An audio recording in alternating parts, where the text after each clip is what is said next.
Okay, and theoretically we're live. Live, I think.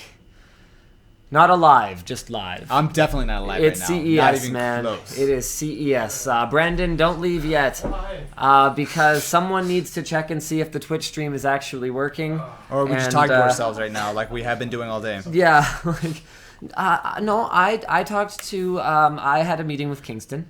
Okay. I talked to them. Okay. Got it. Were they alive? They were not. They were alive, but barely. That sounds about right. Yeah, and they were more alive than my contact at Corsair.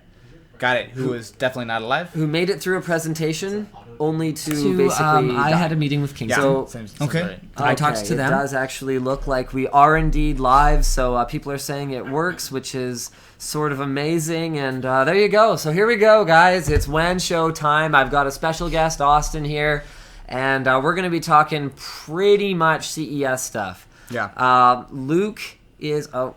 Yeah, where is on. Luke? Oh. Hold on. Well, one person says echo.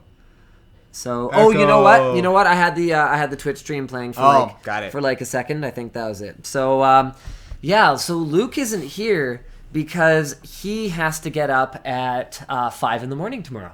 That sounds exciting. Actually, probably around 4:45. I was up at 6 this morning. Does that count for anything? Was that for like a shoot, special yeah. event? Oh, Yeah. okay, cool. Are you able to talk about that at all? Like, was it pretty cool? Yes. We got to do a test drive on a track with BMW with the i8. So I got to do some hot laps with an actual race car driver. I didn't completely embarrass myself. I was really proud. Really? I almost spun the car once, but I was able to save it. Very nice. So Yeah. tell me something. What was your best lap time? It was, so you guys went to Speed Vegas, right? We Actually, did. I can pull it up. I think it was like 76. Tie game, my friend. But what did you drive? Here, hold on. Because I had a BMW i8. Okay, let me just pull up my picture that I took. The suspense is real. I know, right? You're going to say, like, I got a 55, no big deal. Okay, here we go. Hold on. So, wait, where am I? Sebastian Linus. Okay, so there's me. Got it. I was in a Gallardo. Oh, 76. No, 78, right there. So what were you? No. Your best time is 76. Oh, 76. Mine What was were you? 76, but, like, dude, like, your car had, like, twice as much power as mine. Why don't you cry some more? We tied. Wait, what was your top speed? What? Mine was 134. I don't know what my Yours top probably speed was way higher. 138. Oh, wow, okay. Yeah, the Gallardo's not like the most amazing one they have there. I drove the Huracan as well. And the 488, man, that 488 was mean. Did you hear that thing? That it sounded thing- like a proper race car. It was like straight piped, right? Like Yeah. that's the one that it was. So when they were doing the safety briefing for Yeah. us, that thing was ripping past on that straight stretch. So and it was so loud, like inside the building. Right. We couldn't hear the guy giving the presentation. So we had a BMW i8. We had two BMW i8s, and they sound cool, right? But it's a partially electric car. You could call it a hybrid, even though it plugs in and everything. But the thing, it's like basically it's like a 3-cylinder motor with an electric, and it sounded good. I'm like, oh, it sounds like race car and stuff. Yeah. Then that 488 went by. I'm like,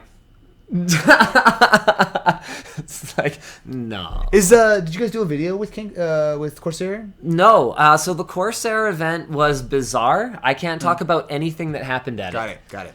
Besides, there was a 488 and a Gallardo involved. Besides the cars. Got it. Yeah. So and the cars were fun, which was cool. Nice. So we got people posting walls of text in the chat. Linus doesn't read the Twitch chat. I'm reading the Twitch chat. Also, you're gonna take a little time out there, my friend. Yeah, that's right. Oh, Are you moderating the chat? Oh, live right now? I just moderated the chat. Whoa. Live. This is riveting content right now. That's right. Okay, no, let's get into the real riveting content. All right. Here is the intro. I actually don't know if the music's working. I think it is, but I don't. I'm know gonna for dance sure. to it as if it is. Well, they can't see you. That's fine. I'm gonna dance to it. I mean, I can see you. I can watch you dance, which is great. No, I'm banning. Whoa! I'm banning Han Solo Cody. Yeah, that's it's right. banning time? That's right. Dude, we've been here for like 3 minutes and you're banning people? It's banning time. It's like CES has been a long, hard trek for Linus. Yeah, this has been rough. it's actually been. You know what? It's actually been our most organized year at. Okay. I mean, that doesn't mean my brain is still working, but I mean, no one's is at this point. but it's been pretty organized. Actually, Nick did almost all of our scheduling. Nice. And I just kind of go where I'm supposed to be and take too long there. Dude, every time I've seen you, you guys seem to have everything together, which is impressive. So we forgot the batteries for our FS5. Like, straight up. No batteries whatsoever. One battery and no charger. Can you get those locally? We're borrowing from Jay's 2 cents. Okay. By the way, we actually have extra batteries if you need them. Massive shout out to Jay's 2 cents, who came through, unlike Austin Evans, in our time of need with an FS5 battery. Wait, what? Massive shout out, Jay's 2 cents. I just found this out. If I could have Jay's 2 cents here on the show instead of Austin, I would have. But the guy's too famous, so you're stuck with me, unfortunately. So there you go. So let's talk show. Wait, do we have to? Have you seen anything? So I've been here since Tuesday night. Same time No, I was here Monday night, I think. I've had almost no time to look at anything. I've been like all over the place doing stuff that has nothing to do with actual CES. We did a giant road trip around Nevada on Wednesday. Actually with Jay. Okay. We did the whole thing, but I am almost completely in the dark. I've been able to walk around the show floor for like an hour. So why don't we structure the show like this? Right. I'll explain CES to you. Okay. And you can be like. So you're gonna try to impress me right now with CES? Yeah. Okay, let's do it. I'm down. Okay. So AMD. So original article here is from. I am really hoping that what I'm about to do right now is gonna work. I think I just screen shared, but I'm not sure because we're just watching the intro again. Because it's a hot. Yeah. It's like do. And here we go. I think it's gonna work. Okay, so the original article here is from PC World because our video is not up yet. But apparently AMD RYZEN, not apparently, AMD RYZEN apparently is here. It's here. Is it really here? It is here. Wait, when you say it's here, as in like, can I go buy it yet? Well, not that kind of It's here. not here yet. It's not that kind of here. No, it's a different kind of here. Okay. Okay. So do you want to know the kind? Are you just going to be a smartass, or are you going to? Do you want to know the kind of here it is? Yes, I am. Okay. You invited me here. You should know what you got yourself. Okay, into. so I invited you here. Yes. Which means physically in this location. Yes. So when I say AMD RYZEN is here.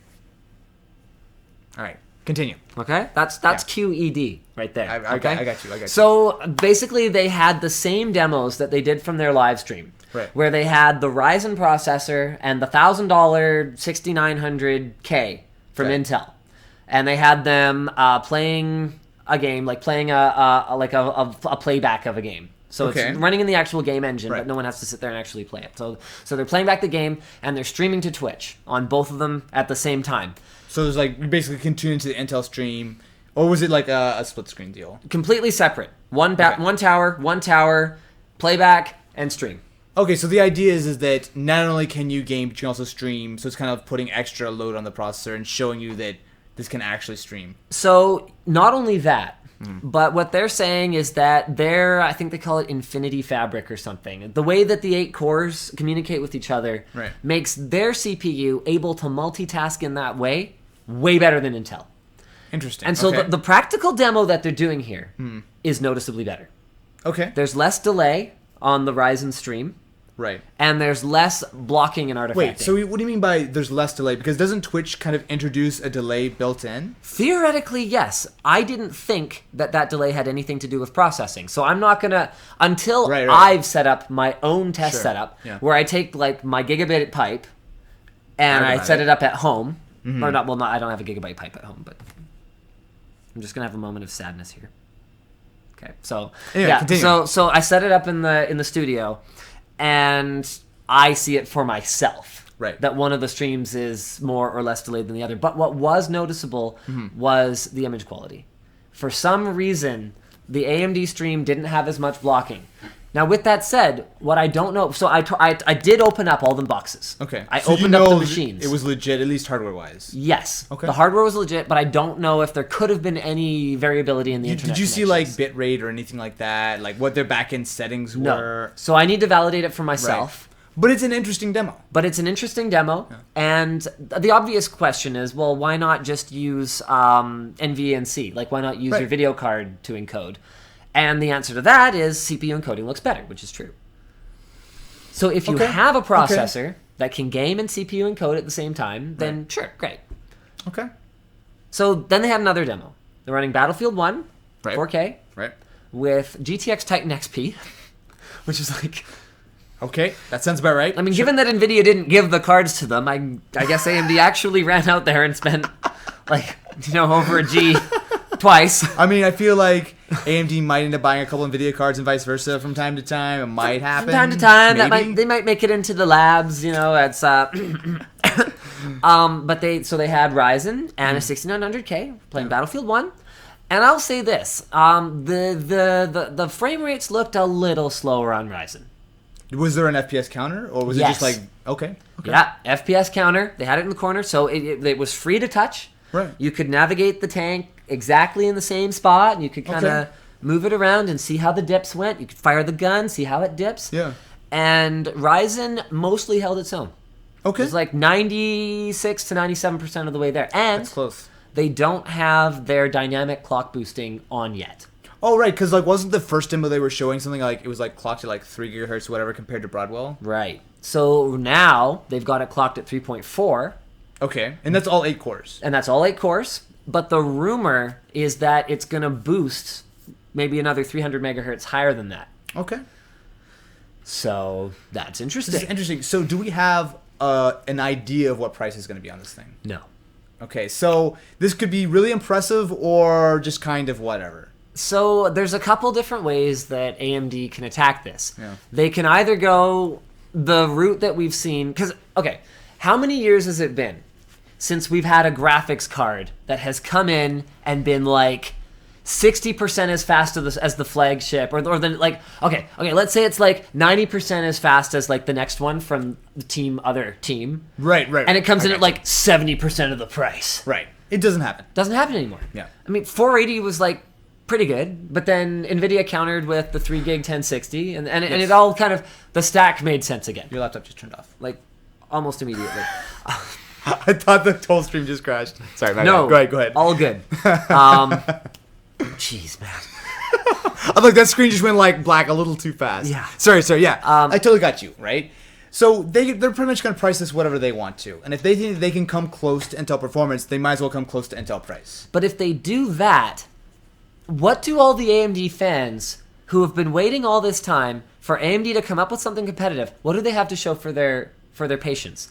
So AMD is in a position where they have to be aggressive to please their fans, I feel. But if they go too aggressive, they force Intel to react. So AMD needs to kind of be a little bit better, and it's almost if they give it away, they're actually gonna screw themselves. So what do you think? So say we're getting 90% of the performance with Ryzen, right? Just throwing a number out there. So throw a random number, sure. So what if that's 80% the price? I think that's pretty close. Okay. I think maybe even so. I think it'll be 80% of the price on the chip, and I think the board's going to be a little cheaper. Yeah, I agree with that. Because Intel charges a lot for a chipset. The boards were also shown at CES, right? Yes. So the platform, very interesting. I thought, because AMD said, look, we're making a high-end CPU, damn it. And so we're going high-end. But the reality of it is that there's a lot of stuff about HEDT, high-end desktop, Intel's 2011 3 platform, that makes no sense, even in an enthusiast computer. Sure. Do you need 40 PCI Express lanes? What are you hooking up to your PCI Express lanes? 18 graphics cards. Right, exactly. Okay. So do you need all of these PCI Express lanes? Probably not. For certain super high-end applications, but I feel 98% of people never actually utilize that. That's right. So Intel's HEDT has server DNA.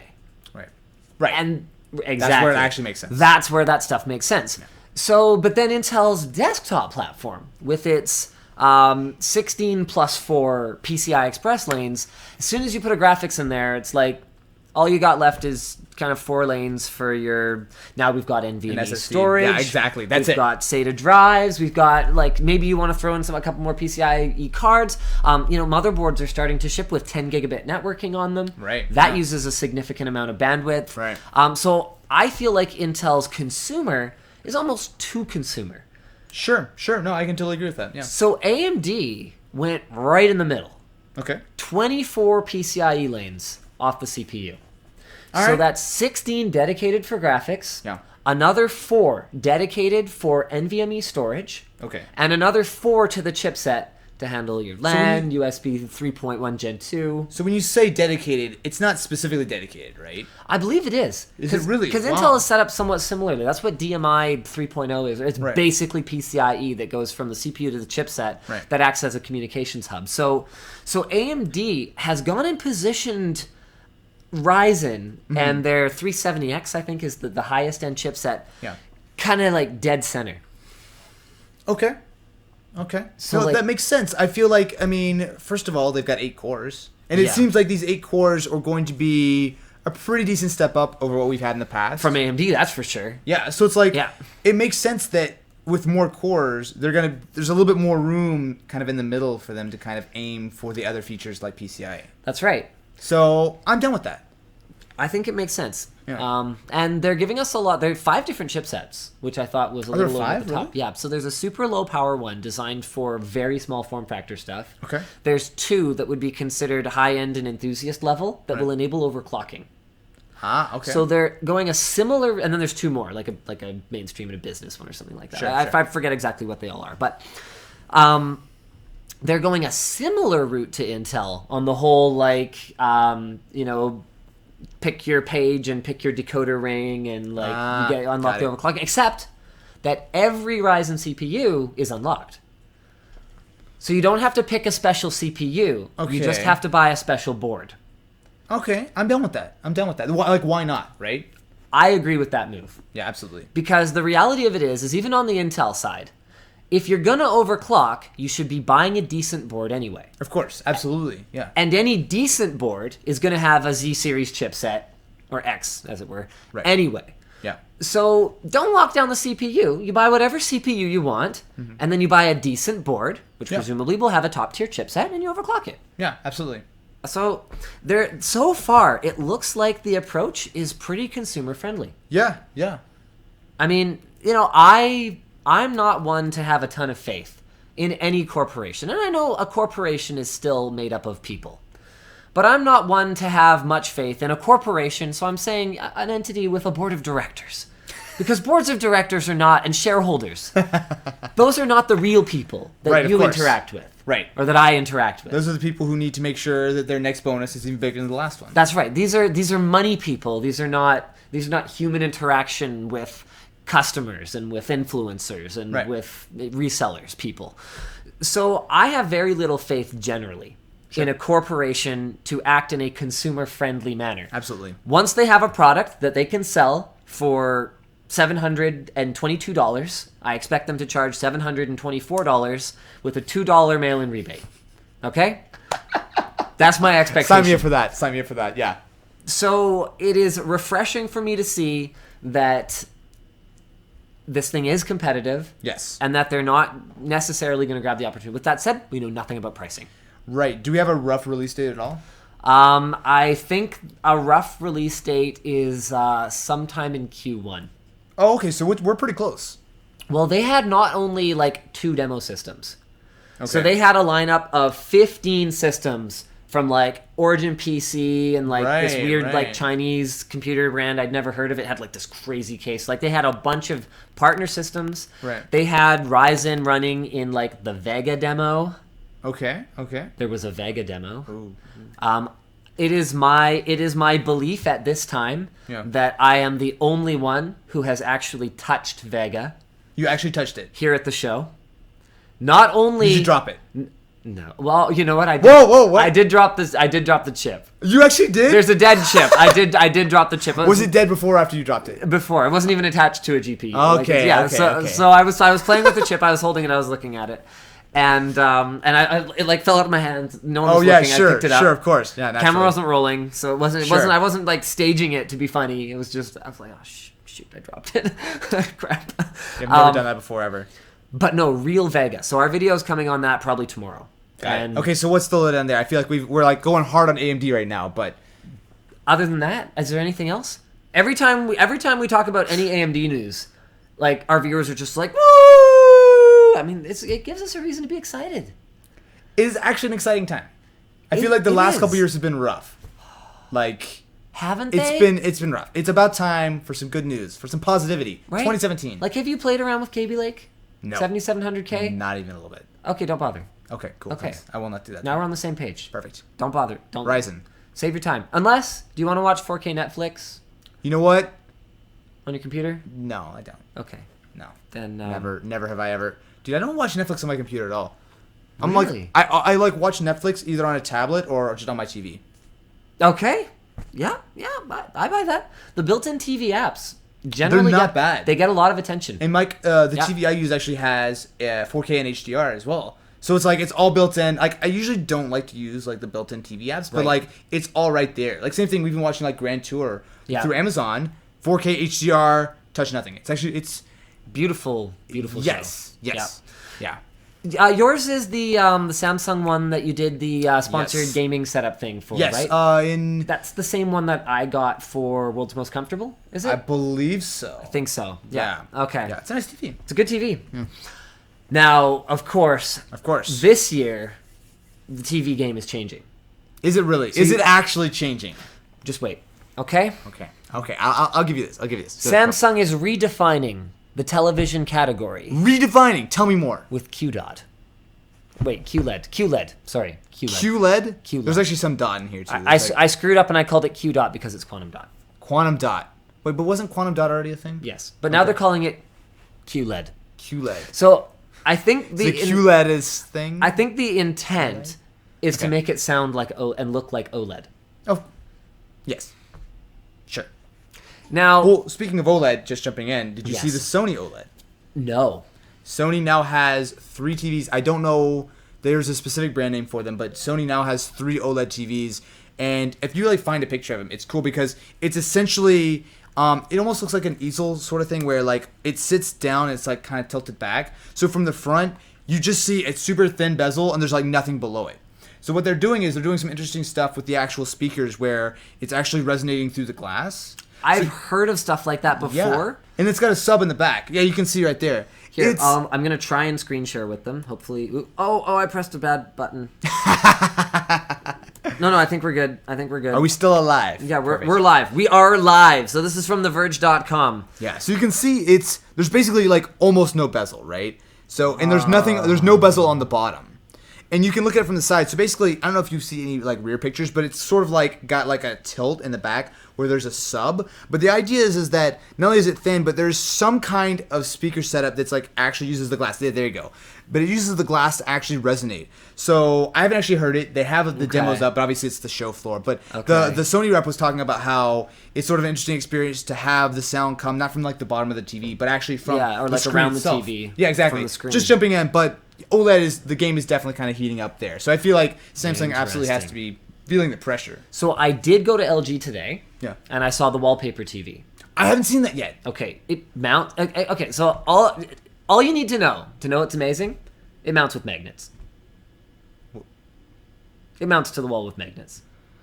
Okay, I need to see this. I just heard about this like an hour ago. Okay, so it's really cool. It's like... So it's fully rollable. Like you can like completely... No roll. But like they have one in the booth where they have like a robot arm that's like peeling it up a bit and then putting it back.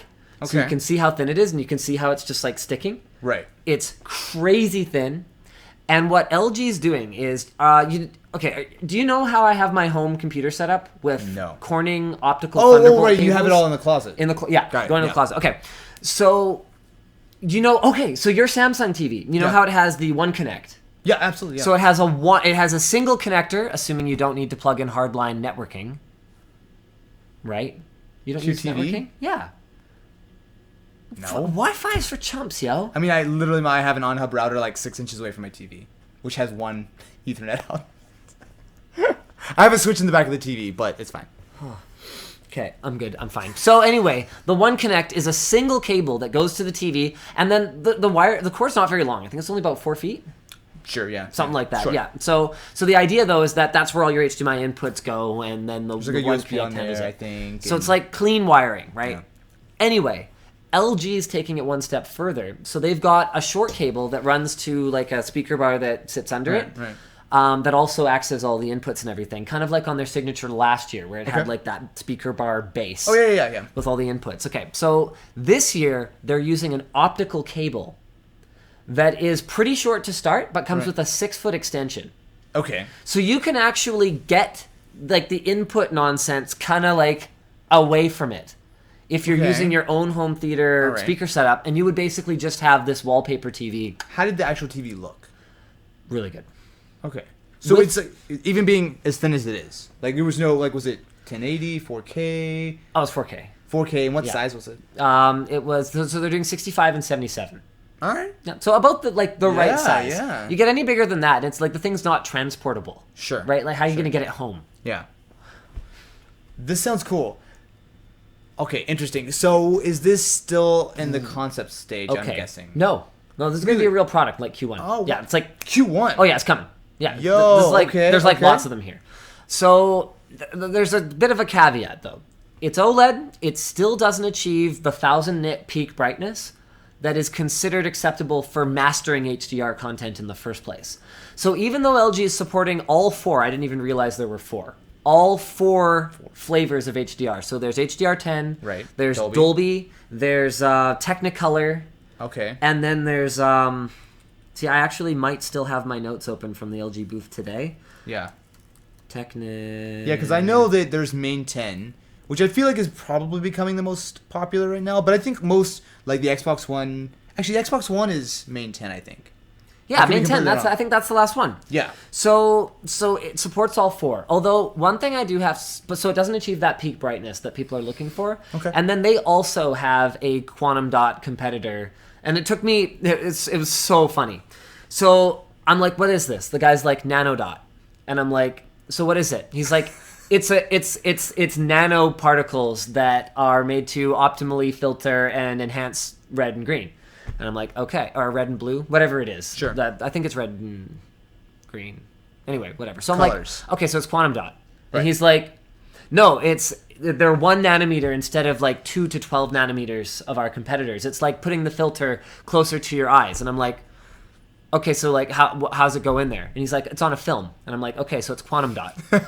And he's like, look, we're not supposed to say that. And I'm like, dude, what? I have like 18 minutes in your booth.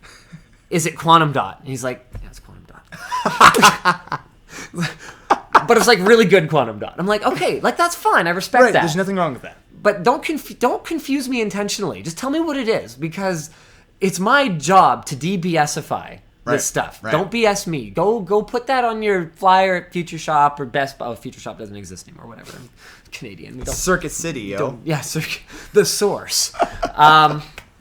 So go put that on your flyer. Yeah. I don't care. My audience is too smart for that. They're gonna kill me, and that's gonna make me mad at you for you telling me the wrong thing to tell them. Don't do that to me. So anyway, it's quantum dot. So quantum dot. So basically, the biggest real downside there is just the brightness. But like on a panel so thin, I feel like I would be willing to kind of give that up a little bit. And you know what? Quite frankly, there's only one piece of HDR content that isn't a tech demo that I've seen. Like, okay, I'll say movie actually, because some of the stuff on Amazon Prime, like an Ultra HD Blu-ray. Yeah, Life of Pi looks unreal. Yeah. In HDR. Yeah. Absolutely unreal. And with the signature, which was I think 600 nits peak brightness, I want to say. Was it really? Yeah, it wasn't that high. Okay. But because the blacks are so deep, and I'm usually watching in a fairly dim room, I didn't feel like it took away from the experience at all. Right. I didn't feel like the whites were not quite dazzling enough. Yeah, I mean that feels like a really bright TV. I didn't realize. So is 1000 nits for all of the HDR standards, or is it different depending on the standard? Okay, so it's complicated because this whole thing is complicated. OLED there's two different standards. Right. So OLED kind of gets one standard. Oh, I see what you mean. Because the blacks are deeper. Right, because it's not necessarily about the peak brightness as much as it is about the contrast, the range. Right. So it's different rules for LCDs that can't achieve pure black. Right. So they have to go crazy white to burn your retinas. That's right. So LGs are hitting like 1500 nits peak brightness on the nano dot or whatever they're calling it. Wow. But then that's a lot. I think Samsung's QLED is up near 2000 or something like that. What's the point? Like at that point, like the TV that's like got to be insanely bright. So the point is not that you would ever have the whole TV that bright. Right. In fact, one of the most annoying things about my OLED at home, because I have a computer hooked up to it. Right. If I open up File Explorer full screen, whole thing goes dim. Because between it can't handle. between power efficiency, Right. like regulations. Right. They can't actually draw that much power to have every pixel 100% white. You know what this feels like? This feels like car manufacturers getting into like a horsepower war. It's like, well, our car can do 200 miles an hour. Well, ours can do 205. It's like, the speed limit's 65 miles an hour. I don't know what you guys are talking about. This feels exactly like that. And to actually punch through the nonsense and test it requires actually quite complex test patterns, because you have to have enough dark in the scene to kind of trigger the algorithm and go, hey, look, I can actually crank the brightness. Right. Man, dude, this HDR stuff is goofy, right? Like, HDR content looks nice, don't get me wrong. Looks but, like, great. the standards, all the different styles, like, it's such a nightmare. It is a total nightmare. Like, why do we need 4? Like, I didn't even realize there were 4. I knew of 3. It's a cluster, man. It's a total cluster. Yeah. And then on the content creation side of things, it gets more complicated. So this actually had nothing to do with the show this year. Yeah. But I had a great meeting with a guy from Portrait, which formerly Spectracal. Do you know Spectracal? Yeah. Okay, so they got acquired by Portrait. So now his email is him@Portrait. So I'm like, okay, hi. You're still you, but now you're different. You still exist. You're good job. Different you. Acquired you. So I had a meeting with him, and he goes, yeah, mastering HDR content is a total disaster. There's one display. It's like a 30-something inch display that everyone is using. I forget what the number was, because at that point it doesn't even really matter. It was like $30,000 or $50,000 or something like that. So there's one display, and the support is like kind of iffy. DaVinci Resolve apparently is like kind of the go-to. I hear a lot about that with HDR. Yeah. Yep. And he goes, but there's so that's why only like huge budget guys are able to master an HDR. If you're coloring on a $50,000 display, you probably have some resources behind you. You can use scopes, right? And you can kind of get there, right? But that's not the right way to do it. And if you want to grade for an aesthetic, you have to be able to look at it. And the thing is, so when you master an HDR, and I've looked into it a little bit, but like I kind of get daunted by just like how much there is. Yeah. So HDR is all 10-bit, right? That's my understanding. But like 10-bit is not HDR, but HDR is always 10-bit. Oh, right. Can it be more? Yes. Okay. So at least 10-bit, right? Yes. Which is pretty much all web content. Like this, for example, is 8-bit. Yes. Like basically everything you watch right now is 8-bit. Yes. Though YouTube does support 10-bit. It does now. It does now. But it doesn't support 10-bit by itself. It's HDR, which is all underneath it. Yeah. But then there's also the color space is wider, isn't it? Rec 2020. That's right. Which is like 30%. I don't know. It's a wider color gamut. Much wider. Yeah. And there's no display on Earth that can get anywhere near everything in Rec 2020, which is fine, right? Because there's a lot of room to grow in it. And then making matters even more complicated is that if you're working with a monitor, so let's say so for example, LG is launching some HDR monitors. So the first thing I did, I was like, blah blah blah, are these suitable for content creation? And they kind of go, no, we'll get back to you on that. Oh, okay. That's like a maybe. That's a strong maybe. No, I don't think it's strong. I think it's a weak sauce maybe. And so I went straight to my Portrait guy, and I'm like, hey, do you think we can create HDR on this? He kind of goes, yeah, it depends. Can it do 1,000 nits peak brightness? He really wants that. Okay. And it depends on what kind of HDR it supports. Then it's dependent on the video card. So it was only this generation of Pascal video cards from NVIDIA where they finally allowed 10-bit output on the non-Quadros. Is that what it was? That's something that they've been holding back on Quadro for forever, pretty much. Right. Because 10-bit has preceded HDR. That's 10-bit right. has been around forever. In fact, 12-bit video has been around for... That's right. Yeah. Okay, so basically... Come on! Basically, this is like Blu-ray versus HD DVD, except lame. And times 1,000. Yes. And yeah, pretty much. So anyway, there's a solution. So there's a Sony TV that's around $5-6 Cheap, that's like a no big deal. 65-inch. Okay. That has a mode specifically designed not for mastering HDR, but it's designed to behave like an HDR mastering display. Okay. So that the client can sit and look at the TV while the colorist is working on the 30,000, 40, whatever, however many thousands of dollars. Okay. But what people have discovered is that it's actually very suitable. Oh, really? So you can use it for everything. So we're thinking about, hey, maybe we should make a color station. Have you guys looked into actually, and we're probably going to get way in the weeds here for a second, but like what the actual workflow is to get HDR content onto YouTube?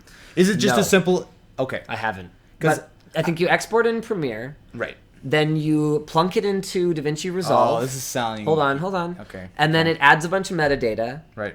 And then exports. And then you upload with the metadata. I've never tried it. To be fair, I do know the new version of Final Cut does support Rec 2020 straight out. So you can take Final Cut. Yeah. And you can put it up your butt. I could do that. Or I can render my beautiful HDR video available now at youtube.com/LionsTechTips. Yeah. As if I would upload your videos. They're far too crispy for my channel, my friend. So, assuming that Yeah. you get the file out somehow, and even if it's a giant pain, you have to like run it through multiple things. Can you just upload it to YouTube? Because I know we were looking through, there are HDR videos that you can watch on YouTube now. That's right. But there's no clear way of knowing that you're watching HDR content unless you pull up like the stats for nerds. It's not there's a little like HDR badge like 4K, which is like, right.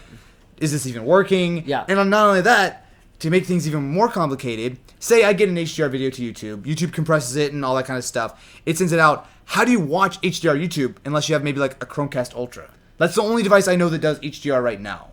Right.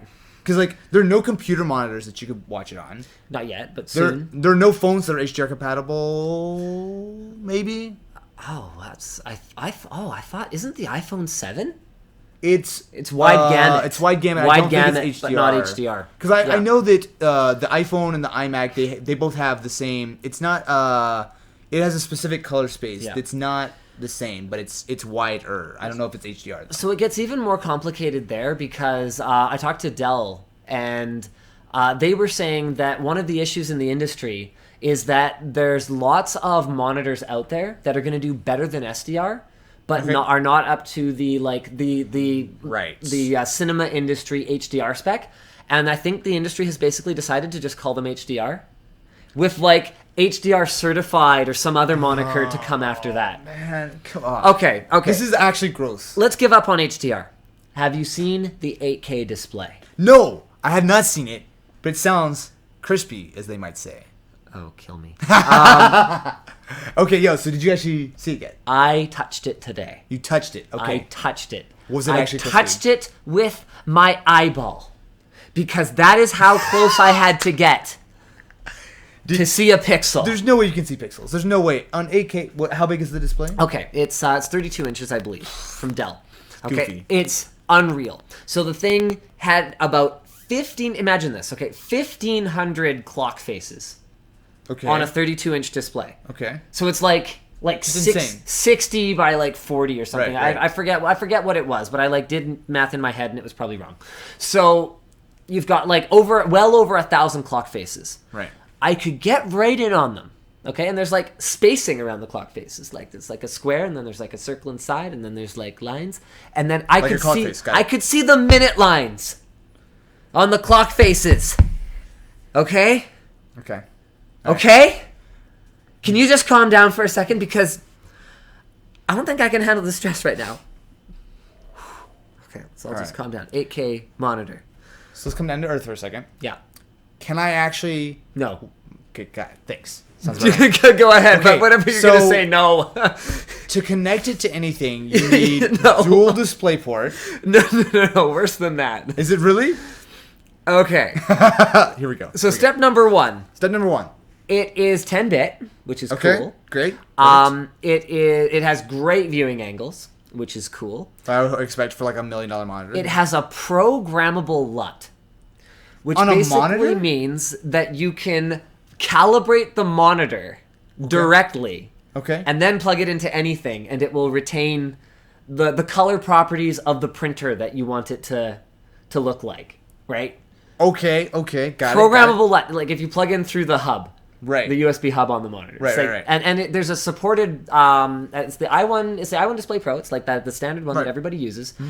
And if you use that, it even like fills in all the metadata and crap in the calibration program that Dell co-created with X-Ray. It's like this is over the top. I love it. Go ahead. Okay, so very cool. But how do I want to watch some 8K video? It is not HDR. That's fine. No HDR. Okay, so I just want pixels. You're cool with that. You just want pixels? We just discovered that HDR is terrible, and we'll be ready. I didn't say terrible. Well, okay. It's a disaster. It's a mess. Okay. Yeah. Okay. So now, it is a tiled display. Okay. So you remember the early 4K displays, guys? Sure. I still have one of those in my apartment. Yeah. Right. Okay. So where we were doing 2 DisplayPort 1.1s in. Yeah. Okay. So here's the problem. DisplayPort 1.2. How high does it go? You remember? 1.2. That was 4K, right? 4K. How many hertz? 60. That's right. Okay. Sorry, So here's I have a comment. Here's a small problem. Yeah. What can I do for you? They're working on getting it to work with just one cable, not two. Yeah, of course they are. Oh, well, they said you'd be like all thrilled. One cable. Wait, are you trying to say that DisplayPort 1.4? I think. Yeah. We'll talk about that later. Oh, okay. Okay. Sorry. Okay. Thank you, Taryn. I how you had like do a whole Mission Impossible creep over here? Heart. Okay. So right. Okay. So the math is pretty simple then, right? We're two. DisplayPort 1.2, 4K Right. 60 hertz. Right. So 8K. Like it's just a quarter of the way there. 8K is Quad that. 4 times that. Right. So, but we're not plugging in 4 DisplayPorts. Of course not. That would be crazy. Nothing like that is going to be happening. So Never. You need DisplayPort 1.3. Right. Which is not super common. 2 of them. What does 1.3 do? 1.3, 5K? I don't remember. Yeah, 1.3 does do 5K 60 hertz. So that's enough to drive the 33 million pixels. 33 million. That's a 33 megapixel. That's right. Wow. Wow. So the only cards on the market Yeah. are the latest generation Pascal-based Quadros. The P3000, the P4000, and the P6000. So, you know what? Why don't we just for fun? You know what? Because this is the kind of thing that I do for fun. I go on newegg.com, okay? And I get really, really mad about whatever is taking over my screen right now. And I go P3000 Quadro. Got it. Let's do it. And then I hate my Is it crying life time? because I can't even buy one. So Wait, there's what? that.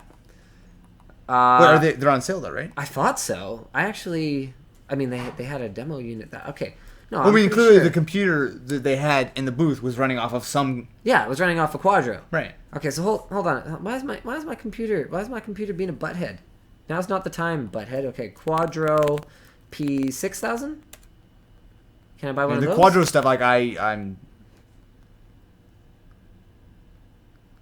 wow. You're killing the stream right now, man. I'm probably killing the You just stream. used all the internet. There's no internet left. Okay, Quadro P3000 price. Let's just try good old Google, and I spelled it wrong, but Google will fix that for me. Thank you, Google overlords.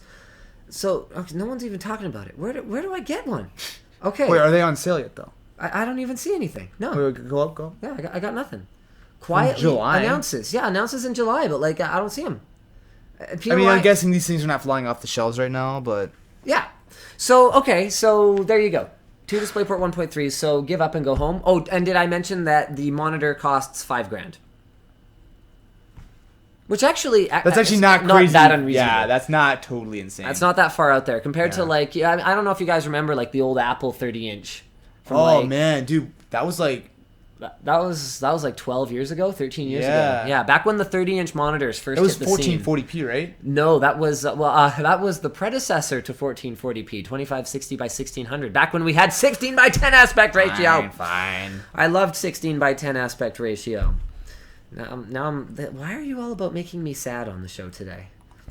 I don't know. I have this effect on people. Speaking of sadness, Sadness. Sponsor, Squarespace. Squarespace lets you create a beautiful website, and actually including them in the Wan Show was not something that we promised them. So start your free trial today at squarespace.com/CES and use offer code CES17 to get 10% off your first purchase. Also, FreshBooks, the #1 cloud accounting software for freelancers in the world. It's going to make it easier than ever for you to smash your business goals in 2017.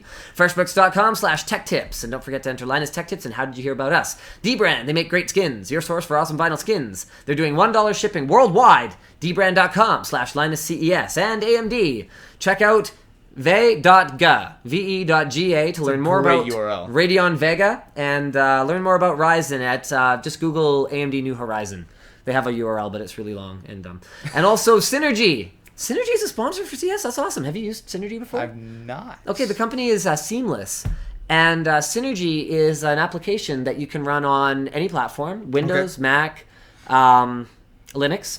Okay. And what it does is it allows over the network your keyboard and mouse to work across all of them. Oh, yo, that's cool. Yeah. That's cool. So Luke did a demo with it where he had 6 computers lined up and just like we moved the mouse across them all. Wait, sorry. So as if like they were all like one computer and like a bunch of displays side by side? That's right. How does that work? The latency is really low. Not like gaming, but like Right. for desktop use, it's like That could be like an ultimate way of getting like a giant cheap setup if you don't want to like get like some Quadro crazy card to like have like a million displays or something. yeah, potentially. I think more people are using it for like this is my like render machine. Oh, I And see. they just go bloop bloop bloop bloop bloop over here as if it's a separate display, but it's a completely different computer. Right. That's cool. That's cool. So those guys are over at seamless.com/synergy/Linus-Tech-tips. And you can save 25% on Synergy if you guys go check that out. I actually want to go check that out. Those That guys are gonna get a link in the chat. Let's get that. Whoa, a link in the chat? Let's get that link going on over there. Yeah, that's Wow. right. That's right. That's impressive right there. All right.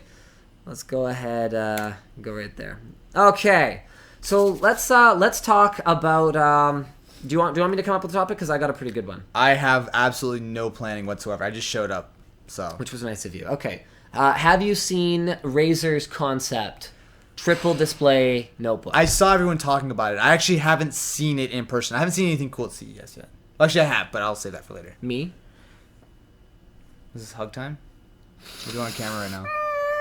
Okay, it's good. Okay. I feel better now. Thank bring you. it. Okay, this is getting a little close. It's not weird enough yet. You Okay, got sorry, big go ahead. biceps. They're very strong. All right, sorry. Words, technology. Okay, yeah, Razer. let's do it, let's So do it. you did a video on the triple screen. It's Project what? Project Valerie. Valerie. I Valerie. love. Can we give a shout out to Razer and their amazing project names? I feel like every CES they come up with Fiona. Yeah. Christy. Dude. Okay, so it's essentially, is it similar to like a Blade just with like the screen, or like is it a fully custom like laptop? It is similar to a Blade Pro. Okay, So that's the the 17-inch 17. blade with the terrible keyboard. Is it that bad? It's awful. It's the mechanical one, right? Yeah. I feel like I tried it and it wasn't that bad, but I didn't actually like properly use it. I just like typed for like 5 seconds. Yeah, not long enough. Okay. I got it. tried to write my review of the Blade Pro on the Blade Pro, And you couldn't? and I switched back to my Blade. I was done. Okay, I was- that's a resounding recommendation from Mr. Linus Sebastian. I was entirely done, my friend. Alright.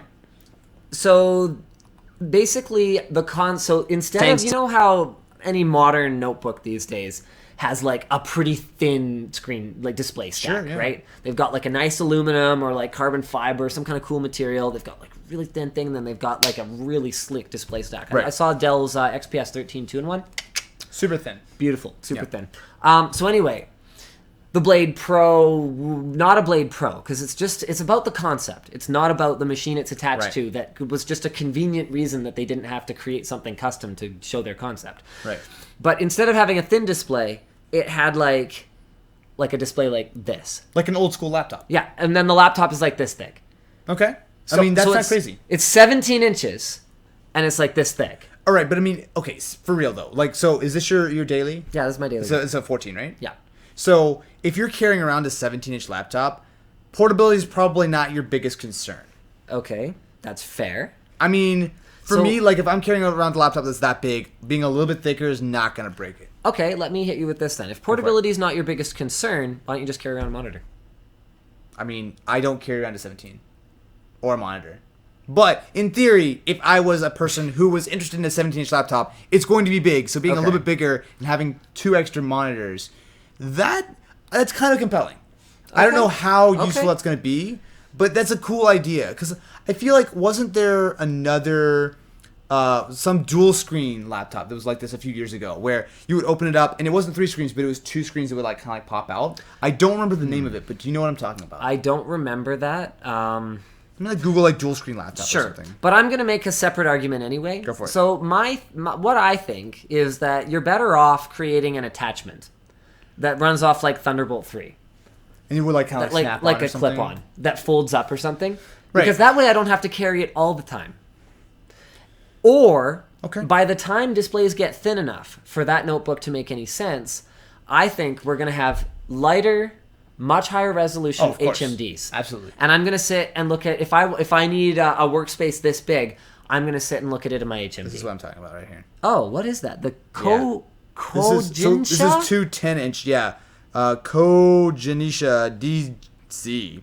the DZ. You Yeah, know what, so I'm basically it's like 2 10-inch displays. I don't know what the mechanism is. I think it was a thing where it kind of like pops out, but I've seen this kind of thing before. I've never seen 3 displays, and everything that I have seen was kind of basic. Like, it was obviously super thick. This seems to be actually, even though it's obviously thicker than a traditional screen, it seems like it's like a properly designed thing that's actually kind of cool. Yeah, there you go. That's okay, so here, let me just get that on the stream for you guys. So this is the one that that Austin was talking about. So it's obviously really clunky, and this is a little bit of an older design too. I don't know when it's from, but it's definitely a few years old. Okay, so here's Project Valerie. Have you at least seen it? I've seen pictures on Twitter. I haven't watched any videos at all since I've been here. Okay, so here, let's so wait, so do the screens actually kind of tilt out towards you, or are they all flat? So that depends on which one you're using. They actually had 2 in the suite. Okay. So here we go. So here's the one that, oh, really? Okay, whatever. Good enough. I mean, Twitch compression is going to look like balls anyway. So this is the one that had like Fako. Let me just make sure arms? I'm actually showing this to people. Yeah, I am. Oh, what did I just do? You actually zoomed in on it. What did I do? Oh, you opened the actual image. Maybe. Oh, okay. Okay, so this is the one that had like Fako hinges that are like the concept for how it would kind of like straighten out and then like fold in. And slide in. With so this is the one that actually gives you a little bit of surround, where there's like it's not just a fully flat setup. Okay. So then they also had another one in the suite that had the 2 outside displays in front of the back one, and you just kind of slid them out, and they were all kind of in a straight line. Okay. So that's thinner? That's what's working now. No, they're both equally thick. Okay. That one's working now, and the other one just had like concept hinges done up. They were like, "Don't pick it up! Don't pick it up! Don't touch it. The hinges will fall off." Have you dropped anything at CES besides Ryzen? VEGA. I've dropped a few things, but I haven't broken anything yet. Oh, so wow, good job. I'm actually doing... We're like halfway through CES right now, and you haven't broken anything. That's I'm really doing impressive. really well this year. Good job, man. So I'm good job. You're pulling your life together. I'm feeling good about that. Awesome. I wouldn't say I'm pulling my life together, but I'm definitely pulling my not dropping things properly together. Yeah, Reddit's going to be unhappy, but whatever. Okay. Predator 21X. Yo, dude, I haven't seen it yet. It looks so great. It looks like the coolest thing ever. Well, not really, but it's so ridiculous. I love it. It's 18 pounds. I mean... It's got dual 1080s, right? Dual 1080s, totally unfettered dual 1080s. No TDP restrictions, none of that BS. Does this thing actually have a battery? Yeah, it's not very big. Can you like run this thing for like 15 minutes on the battery? I didn't even ask.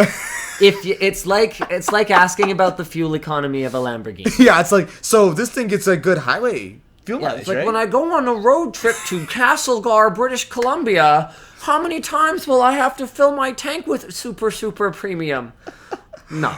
Okay. So we've got a 21-inch curved display. 21-inch curved display. So wait, how is the curved display? Because I don't think I've ever seen a laptop with a curved display before. Nobody's ever seen a laptop with a curved display because it's bananas. Because it's completely... I mean, the clamshell, like... Is it like kind of like the Surface Book? But kind of like in reverse, where it's like on the front instead of on the side. But it's a big, you know, if you flip it upside down, you got a big smiley face. Like, it doesn't... Or a banana shape, you might say. Yeah. And we should have put a banana next to it for scale. Yeah. Which would have been the optimal way to show Did you see the picture of someone put a 12-inch MacBook on top of it? It was the most hilarious thing ever. Oh, man. No, I didn't. It was like... Yeah. I mean, you can imagine what that would look like. It was like, I don't know. Terrible. Yeah. Terrible. So this thing is custom order, though, right? Like, this is not like a thing I'm just going to walk into... No? No. I talked to them about that. Okay. That was the plan. Right. But they've actually since reversed that decision. Really? Yes. There was that much excitement and that much hype about it. It is okay, so I had a contact of mine who you also know, but I'm not going to name this person. Yeah. Reach out to me and tell me that if I could steal it from Acer, this contact of mine would pay double the sticker price to have it today. Wow. I believe, and apparently Acer also believes, that there is a market out there. I don't know what retailer is going to carry this thing. I mean, can you imagine accepting a return $9,000 on a $9,000 laptop? There goes all your profit in the entire laptop category for the day for the store. I'm assuming Acer's selling it directly. I would have assumed that too, but I don't think so. Wow. I think they're trying to go because they're a channel company. Right. I don't think they've ever sold anything directly. I mean, they have an online. Oh, actually, does Acer even have an online store? I think they have to figure that out. I think they have to go direct. for something like this. So what I heard was, because they had pre-announced this a while back, right? But the CES was the actual proper, like, this is an actual thing. I think they've shown it in person before, but this was my first hands-on, and they had like 2 of them there. Like it's a more real piece of hardware now. I knew it was real when John did a video on it. Right. So the idea here is that for $9,000, you're getting an i7. $9,000. It's too bad it's not over $9,000, but whatever. So 21-inch display. Yeah. You got dual Curved. 1080s.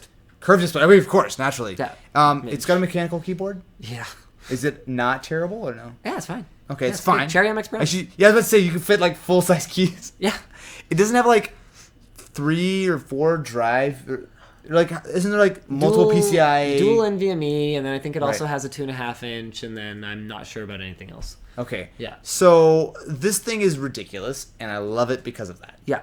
Like, this feels like when I first started going to CES way back in 1973. The thing was, things were exciting. Yeah. And part of it was because I was like minus 14 years old. But like the exciting part was, look at all this crazy, wild stuff that's coming out.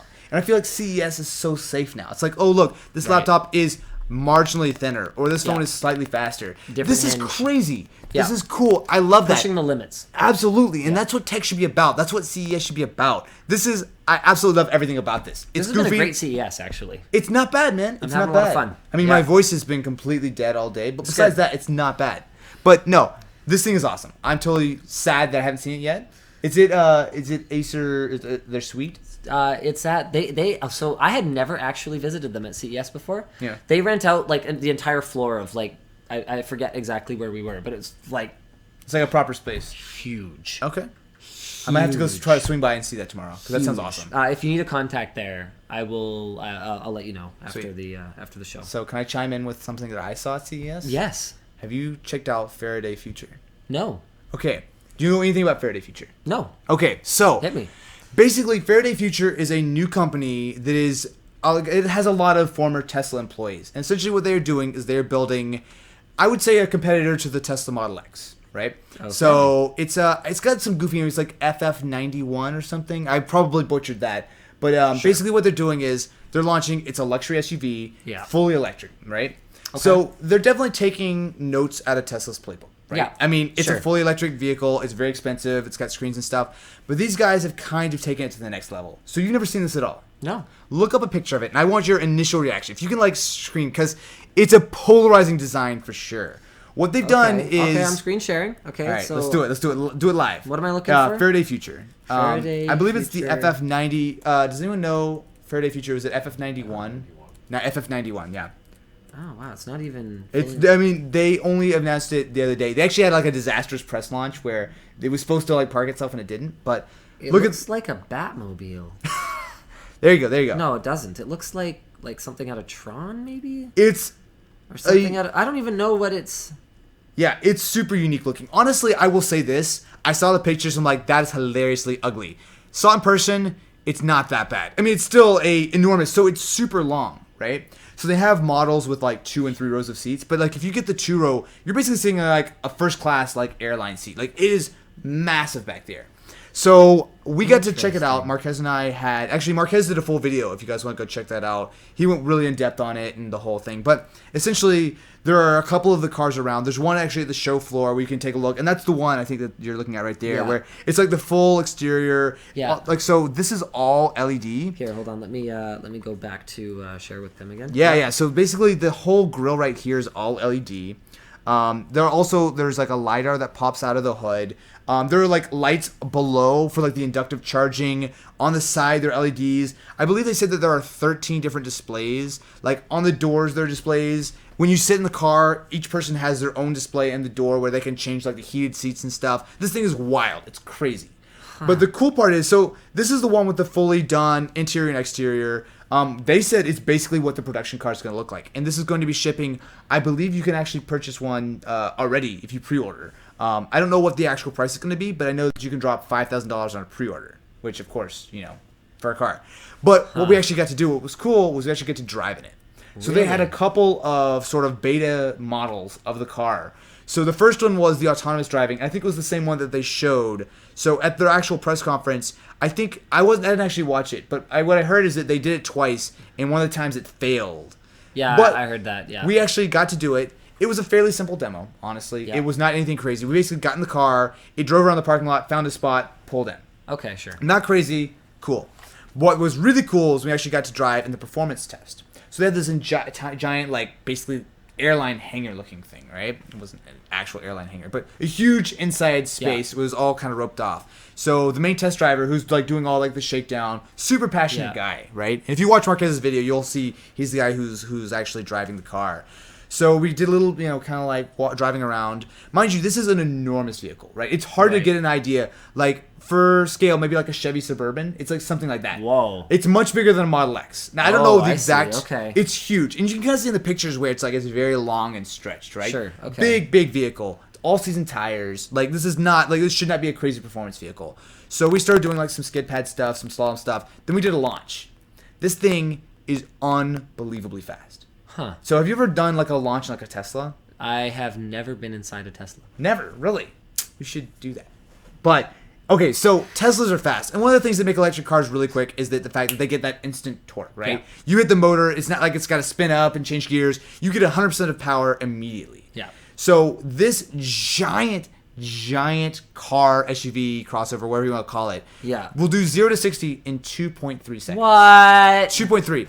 For comparison, that Lamborghini you did is probably somewhere in the 3-second range. Yeah, no, it's much slower than that. Yeah. Yeah, so hold on. Well, let's look it up because I'm pretty sure 2.39 is what they quoted, which seems kind of cheeky because the Tesla will do 2.4. So like 2.4, how slow? We do 2.39. Like that makes a difference. But this thing launches unbelievably fast. It is an enormous vehicle on all-season tires. It was unreal. It's like when they launched it. Like, it really felt like... Have you ever been on, like, one of those roller coaster rides where it's, like, you're at a stop and it'll launch you? Like, it's just, like, that instant, immediate, like, that first half second where you, like, go from 0 to, like, 30, it feels like. It was crazy. And I've been in Teslas, and, I mean, it's not crazy different, but the difference is this thing is enormous. No, you're right. Yeah, it's probably somewhere in the sort of... In the 3-ish They have the range. Aventador. I don't think I see the... You had the I was in the Gallardo. Yeah, the Gallardo, it's going to be 3, maybe low 4. But this thing is 2.4 seconds. That's 2.39. Faraday Future is a company that has a lot of issues as far as, like, the whole... Like, they're trying to build, like, a factory in North Las Vegas, which apparently they've been having a lot of issues with. Funding. There's a lot of, like, behind-the-scenes thing. But keep in mind, this company is brand new, right? They've never created anything. One of the guys said that there are 1,500 employees already. Like, this is the first car, but obviously the idea is that they're going to be building more. Like, they've got the chassis and the motors and stuff. This thing has, like, 1,000 horsepower, by the way. And it's supposed to have, I think, 130 kilowatt-hour battery, which is probably why it's so long. Right. It's a super interesting thing. I think a lot of people are afraid that it's going to be vapor and that the company may not actually be able to pull through. But from what I saw, they've got something cool here. I think it's a little bit polarizing on the looks front. But the interior that I saw was cool. But most importantly, the performance is real. Like, it's an actual thing that they are... It might not be ready for prime time. And next year, it might not be ready to actually be on sale. But it was really surprising after hearing all, like, the negative stuff around. Because, I mean, they're a fairly private company right now since they actually haven't, like, released a product. But I've got to say, for everything I've seen at CES so far, besides one thing which is going to be in a video soon I can't talk about. But besides that... This is one of the coolest things I saw. Okay, so yeah, that's significantly faster than my motorcycle. What do you have? It's an SV650S, and I think that gets, just looking it up online, somewhere in the neighborhood of 3.3 seconds. Which is insanely fast. Yeah. But this is like a giant, like SUV, like a boat. Exactly. Basically. Wow. It's crazy. 1,000 horsepower. 1,000 horsepower. So yeah, fascinating. That is one of the coolest things I've seen in a while. I did not expect it to be as actually legit as it was. Here's a cool thing that I saw. LG has abandoned the modular smartphone concept after one attempt. So, in response to all the haters that I got on my G5 review, which was not a very positive review, I did get a couple things sort of wrong, which happens from time to time. You know how it is. No, I've never had in response to all the haters, this is the best thing ever. My friends and I all own G5s. We think it's the best thing since sliced bread. Apparently, more people agreed with me because it's dead.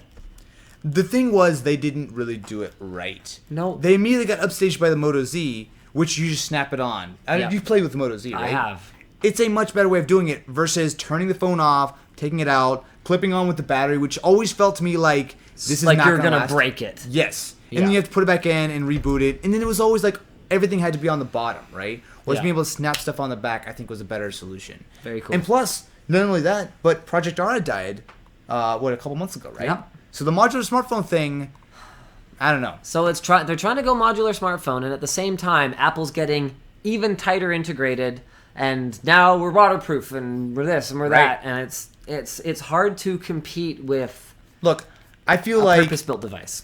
for mainstream consumer stuff, the idea of being able to open it up and to be modular and to be able to customize it, I feel like that battle was lost a while ago. For enthusiasts, sure, but for mainstream stuff, like you can't. There's not a whole lot you can do. Like if you open that laptop, what can you do to it? I can change the SSD and the wireless card. Perfect. Super awesomely upgradable, right? Yeah. And this is not even like a mainstream laptop, I would argue. Like this is very high end. This is something that. Yeah.